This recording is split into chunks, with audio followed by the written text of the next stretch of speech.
Hey friends, and welcome back to Sewing from Scratch. I am Kate, and this is where I teach you everything I know about sewing, and we learn more together along the way.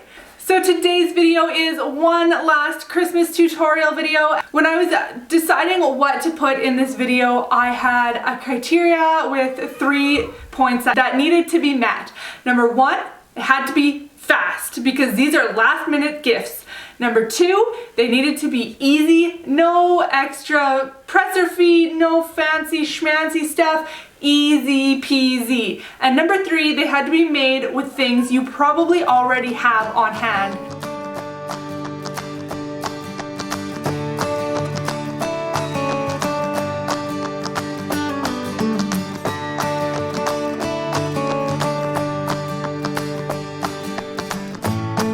So this video is some last minute, and I mean very last minute, like come on guys, we're less than a week away from the big day and you might already be giving gifts. You might have forgotten some people. You might have to give to that bus driver and it's already past the last day of school, so you should probably drop that off at their house. I got you covered. So let's get right into it.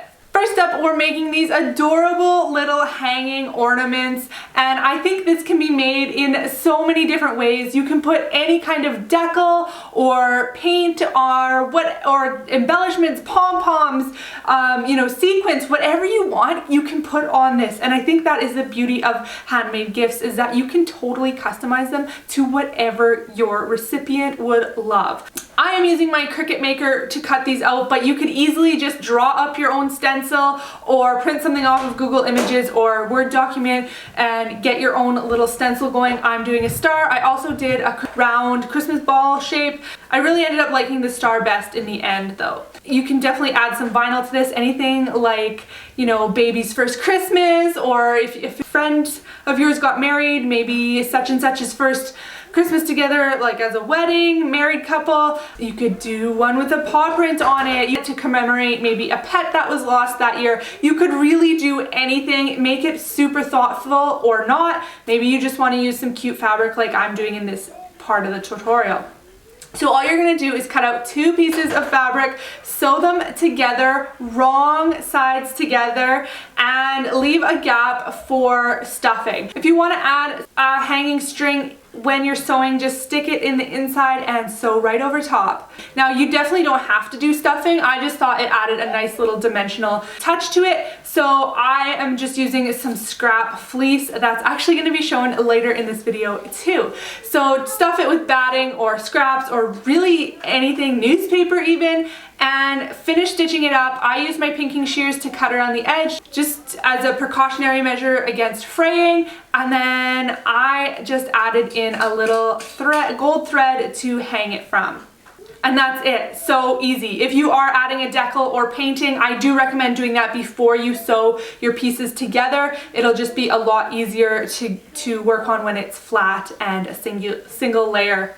All these gifts are going to be for anyone in your life, but especially for grandparents or bus drivers or neighbors, any of those maybe smaller gifts or additional gifts. I think they would always also look really cute added on to a present as maybe like a gift tag. At least it's something functional and reusable that can be just kept for years and years to come. Next up, we are making a blanket, and I know what you're thinking, oh, not another blanket tutorial. I know how to make these.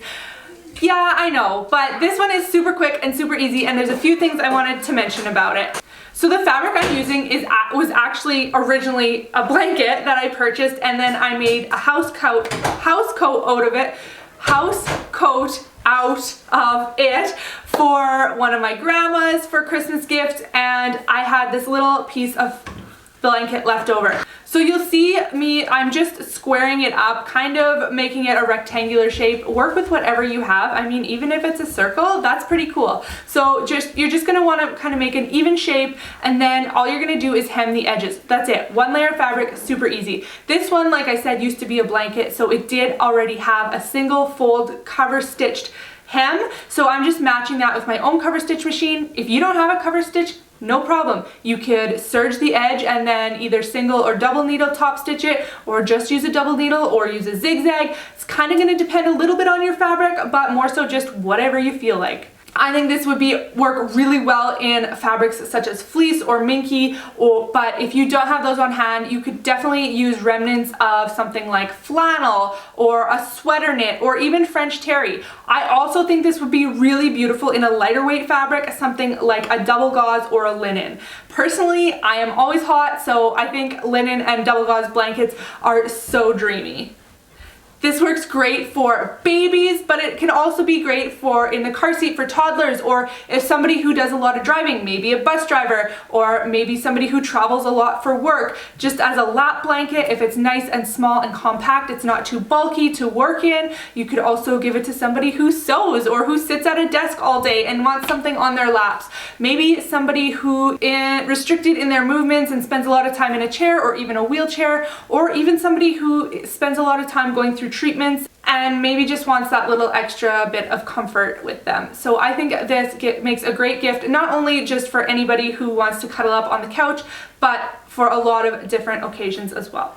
And lastly, I'm going to show you how to make this adorable little quick and easy tic-tac-toe game. So I am just using, again, scraps, whatever I have on hand. You could easily make this on your Cricut machine or whatever your cutting machine is as well. I think you could definitely do vinyl on here or make it all out of vinyl. That would be really fun, and now that I just said that, I don't know why I didn't. So all I did was cut a 7 by 7 inch square. I will recommend, if you're doing it the way I did, you should make it 7.5 inches by 7.5 inches. I forgot about adding the bias binding around the whole square at the end. And then I'm just taking some pieces of bias binding. This is 1/2 inch bias binding, so that means when it's folded the first time it's 1/2 inch, and like when it's flat with just the sides folded in.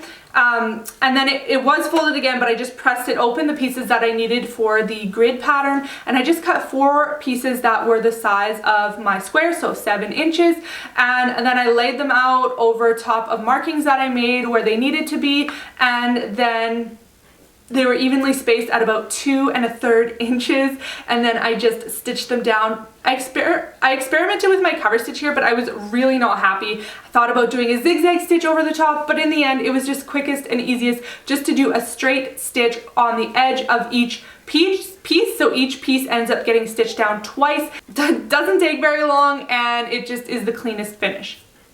And then I went ahead and I added bias binding all around the edge just to give it a little bit more finished look. You could easily serge this or use pinking shears or, you know, zigzag stitch, whatever you want. You definitely do not have to use bias binding. Again, you can paint the grid on. It doesn't have to be this elevated. And then as for the pieces, I wasn't going with a traditional X and O. All I wanted to do was use 2 different colors, make some simple squares, and use those as the pieces. I cut out 20 squares, 10 of each color, and they're each 2 inch squares. And then I just took 2 pieces of the same color and stitched them together, like one on top of the other. I didn't turn them out or anything, and then I just used my wave rotary cutting blade to trim those off just to kind of minimize the fraying that's going to happen. I think these would be really cute if you added in a drawstring bag or even a zip pouch. I do have a tutorial for that if you're interested. And this makes a perfect gift, not only for kids, but also for anyone who spends a lot of time just hanging around. Again, maybe someone elderly who maybe enjoys games or maybe has lost certain skills that makes it a little bit more difficult to communicate or something like that, but you can still bond and share some time by playing a simple little game of tic-tac-toe. This can also be great for a road trip game if you want to make a little package of road trip inspired thing. I don't know who's going on road trips, not us, but you might be, or your recipient, or it can be for when that is a thing again. This also makes a great gift for when your kids come to you and are like, "Mommy, I want to give a gift to the neighbor kid down the street," and you're like, "Okay, let's get that done." So this makes the great gift for that. So there you have it, friends. I hope this video was helpful. I hope you are further ahead in your Christmas sewing than I am. I have got to get to that now, and the baking and still wrap presents.